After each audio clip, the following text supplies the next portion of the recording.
अमेरिकी राष्ट्रपति Donald Trump लगातार वर्ल्ड हेल्थ ऑर्गेनाइजेशन पर चीन का पक्ष लेने का आरोप लगाते रहे हैं। वो डब्ल्यूएचओ को चीन की कठपुतली बता चुके हैं। अमेरिका इसी आधार पर डब्ल्यूएचओ से सारे रिश्ते तोड़ चुका है। लेकिन अब अंतर्राष्ट्रीय समाचार एजेंसी एसोसिएटेड प्रेस को कुछ ऐसे दस्तावेज मिले हैं जो ये बताते हैं कि चीन डब्ल्यूएचओ का भी सगा नहीं है। चीन ने डब्ल्यूएचओ से और पूरी दुनिया से बहुत सारी जानकारियां छिपाई हैं।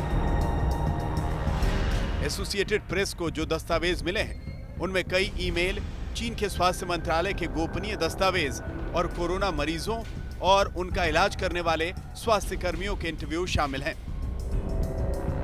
इन ईमेल से यह पता चला कि भले ही डब्ल्यूएचओ ने सार्वजनिक रूप से चीन की आलोचना नहीं की, लेकिन संस्था लगातार चीन से न सिर्फ डेटा मांग रही थी बल्कि उसे शक था कि चीन सारा डेटा उसे नहीं दे रहा। इस बारे में डब्ल्यूएचओ के अधिकारियों और चीन के स्वास्थ्य मंत्रालय के बीच ईमेल के जरिए कई बार संवाद हुआ। डब्ल्यूएचओ ने अपने एक मेल में स्पष्ट रूप से लिखा है कि चीन की वजह से वैक्सीन रिसर्च की शुरुआत करने में देरी हो गई। चीन ने कोरोना वायरस का जीनोम 11 जनवरी को छापा था, जो कि एक हफ्ते लेट था। चीन की 3 सरकारी लैब्स रिसर्च पूरी कर चुकी थी। वायरस के पूरे जेनेटिक कोड का सीक्वेंस तैयार कर लिया गया था, लेकिन इसके बाद भी ये जानकारियां छिपा कर रखी गईं। कोरोना वायरस के जीनोम को 2 जनवरी को डिकोड कर लिया गया था और 30 जनवरी को डब्ल्यूएचओ ने इमरजेंसी घोषित की थी। तब तक इस वायरस का संक्रमण 100 से 200 गुना फैल चुका था। इस दौर में एक हफ्ते से लेकर 10 दिन की देरी कोरोना वायरस का संक्रमण पूरी तरह से फैलाने के लिए काफी थी। यहाँ चीन सरकार और वहां के प्रशासन की कारस्तानी देखिए। दिसंबर के आखिर में वहां के डॉक्टरों ने एक अलग तरह के निमोनिया के लक्षण देखे और चीन की कमर्शियल लैब्स को सैंपल भेजे। 27 दिसंबर तक विजन मेडिसिन्स नाम की एक कंपनी ने इसे नए वायरस के जीनोम को काफी हद तक जोड़ लिया था। यह पता चल गया था कि कोरोना वायरस सार्स से मिलता जुलता है। इस कंपनी ने वुहान के अधिकारियों को इसकी सूचना दी।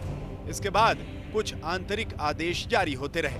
30 दिसंबर को वुहान इंस्टीट्यूट ऑफ वायरोलॉजी में शी जेंगली नामक मशहूर वायरोलॉजिस्ट को इस बीमारी के बारे में सूचना दी गई और 2 जनवरी तक शी जेंगली उर्फ बैट वुमन ने इस वायरस के बारे में पूरी जानकारी हासिल कर ली थी।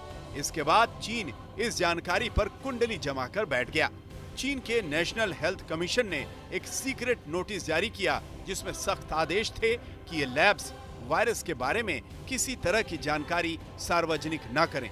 यही वजह है कि ट्रंप चीन के पीछे पड़े हुए हैं।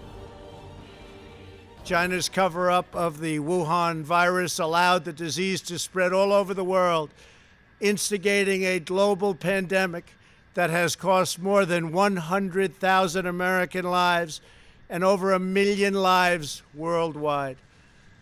Chinese officials ignored their reporting obligations to the World Health Organization. Trump ने डब्ल्यूएचओ से रिश्ता तोड़ने की बात कही थी। China has total control over the World Health Organization, despite only paying $40 million per year compared to what the United States has been paying, which is approximately $450 million a year. We have detailed the reforms that it must make and engage with them directly, but they have refused to act. Because they have failed to make the requested and greatly needed reforms, we will be today terminating our relationship with the World Health Organization. Trump के इस हमले के बाद से WHO रक्षात्मक हो गया है, क्योंकि उसे अमेरिका से हर साल सबसे ज्यादा पैसा मिलता है। डब्ल्यूएचओ और चीन पर यह खुलासा ऐसे वक्त में हुआ है जब दोनों पर ही पूरी दुनिया सवाल उठा रही है। इसके बाद चीन पूरी तरह विलन बनेगा, जबकि डब्ल्यूएचओ के लिए ये एक तरह से डैमेज कंट्रोल है। डब्ल्यूएचओ के डायरेक्टर जनरल ने अमेरिका से रिश्ते खत्म न करने की अपील भी की है। आगे इस खुलासे को लेकर कुछ नाटकीय भी हो सकता है और ये इस बात पर निर्भर होगा कि अमेरिकी राष्ट्रपति ट्रंप इस खुलासे पर क्या कदम उठाते हैं।